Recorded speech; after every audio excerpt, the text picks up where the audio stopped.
Hello friends, आज के इस वीडियो में हम एफएल इंडिया का टेक्निकल एनालिसिस करेंगे प्लस कुछ इंपॉर्टेंट अपडेट्स, कुछ न्यूज़ जानेंगे जो इस शेयर से कहीं ना कहीं काफी इंपॉर्टेंट है, रिलेटेड है। तो चलिए वीडियो को शुरू करते हैं और जानते हैं इसके बारे में। फर्स्ट ऑफ ऑल, आगे बढ़ने से पहले मैं आपको बताना चाहता हूँ कि वीडियो सिर्फ और सिर्फ एजुकेशनल पर्पस के लिए, यहाँ पे मैं कोई भी पार्सल रिकमेंडेशन नहीं दे रहा हूँ, इसलिए खरीदने बेचने से पहले एक बार आप खुद की रिसर्च जरूर करें। और डिस्क्लेमर भी लिख रखा है हिंदी में लिखा हुआ है स्पेशली, तो इसलिए पॉज करके से पढ़ लिया और तभी वीडियो में फर्दर आगे प्रोसीड करें। तो अब हम बात करते हैं एफएल इंडिया की। तो फर्स्ट ऑफ ऑल क्या अपडेट्स हैं, तो शेयर होल्डिंग पे सबसे पहले चलते हैं। तो शेयर होल्डिंग पे अगर आप जाके देखोगे और रिसेंट टाइम में काफी बड़े बदलाव देखे जा रहे हैं। तो अगर आप देखोगे यहाँ पे 59.89% से, जो कि ऑलमोस्ट कांस्टेंट थी कुछ क्वार्टर्स में, लेकिन वो रिसेंट टाइम में घटती हुई दिख रही है और ये 56.93% जाता हुआ दिख रहा है। अब इन्होंने कहीं ना कहीं प्रोमोटर्स ने माल बेचा है, तो ये 56% की होल्डिंग मतलब प्रोमोटर्स के पास थी।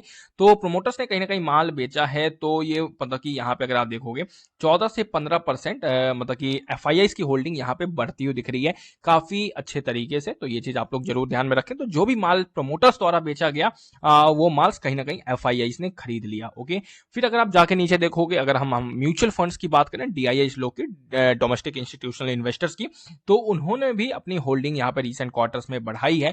और सबसे इंटरेस्टिंग चीज क्या, अगर आप यहाँ पे नोटिस करोगे, इनके पास बिल्कुल भी होल्डिंग नहीं थी, 6-7 इस टाइप की होल्डिंग यहाँ पे थी इनके पास, और इन्होंने कंटिन्यूअसली होल्डिंग बढ़ाई अपने 14 से 15% के आसपास जाते हुए दिख रहे हैं।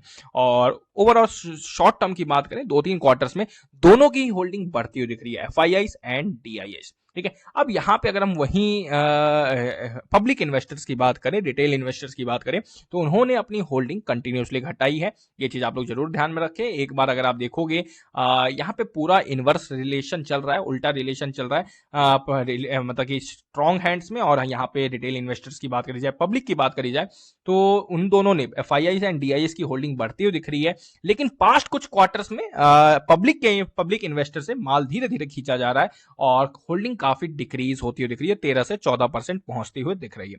तो स्ट्रॉन्ग हैंड्स में शेयर ट्रांसफर हो रहे हैं, ये चीज आप लोग जरूर ध्यान में रखें। और ये कहीं ना कहीं एक काफी मेजर पॉइंट है, इंपॉर्टेंट है, जो कि Q3 अपडेट मेरे हिसाब से ये कहीं ना कहीं देखना जरूरी है अगर आप इन्वेस्टर हैं या इन्वेस्टर बनना चाहते हैं।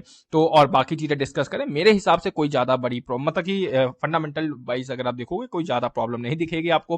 काफी छोटी कंपनी, 17,000 करोड़ की ही कंपनी, और बेसिकली इनका बिजनेस की बात करोगे तो क्या है, तो ये एड रिलेटेड बिजनेस इनका है। ठीक है, मतलब कि ये एड रन करते हैं कस्टमर्स के लिए, क्लाइंट्स के लिए, और फिर उसके ऊपर ये रेवेन्यू जनरेट करते हैं। और इस बिजनेस का अगर आप स्कोप देखोगे तो मेरे हिसाब से काफी ज्यादा है, क्योंकि हर कोई आजकल कहीं ना कहीं सोशल मीडिया प्लेटफॉर्म्स के थ्रू अपने प्रोडक्ट्स को प्रमोट करना चाहता है। तो कहीं ना कहीं इनका बिजनेस जो है आने वाले टाइम में एक्सपैंड होता हुआ दिख सकता है।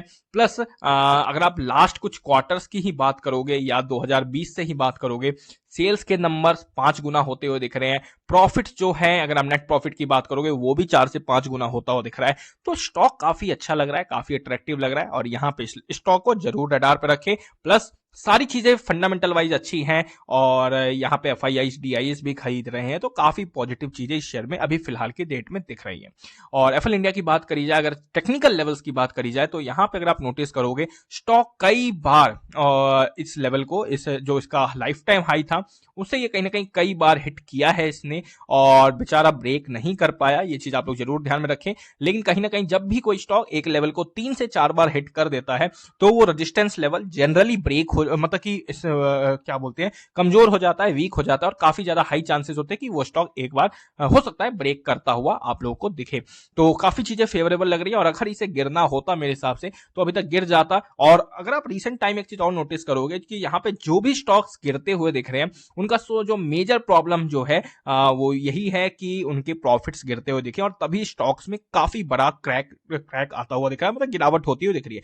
जिन स्टॉक्स के भी आप अगर आप नोटिस करोगे, जिनके भी मतलब कि अगर हम देखें प्रॉफिट्स मेंटेन है, सेल्स के नंबर बढ़ रहे हैं, वो स्टॉक बिल्कुल भी नहीं गिरते हुए दिखे हैं। इस चीज का आप लोग जरूर ध्यान में रखें, और हो सकता है स्टॉक ना गिरे, और ऐसे ही कंसोलिडेट करते करते एक दिन ऊपर निकल जाएंगे, और आपके हाथ से निकलते हुए देख सकते हैं। और किसी दिन और इसका एक चीज और टेंडेंसी यही है कि ये स्टॉक भागता है तो काफी तेजी से भागता है, फिर आपके हाथ में नहीं आएगा। ये भी आप लोग को जरूर ध्यान में रखना चाहिए। अभी स्टॉक कंसोलिडेट कर रहा है, चार्ट पे भी काफी मजबूती है, जैसे ही अपने लाइफ टाइम हाई को तोड़ेगा, एक नया हाई बनाने की कोशिश कर सकता है। बाकी एक बार आप खुद की रिसर्च करें, जैसा आपको अच्छा लगता है वैसा करें, और ये कोई भी बाय सेल रिकमेंडेशन नहीं है। खरीदने बेचने से पहले खुद की रिसर्च करना जरूरी है। Thank you for watching this video.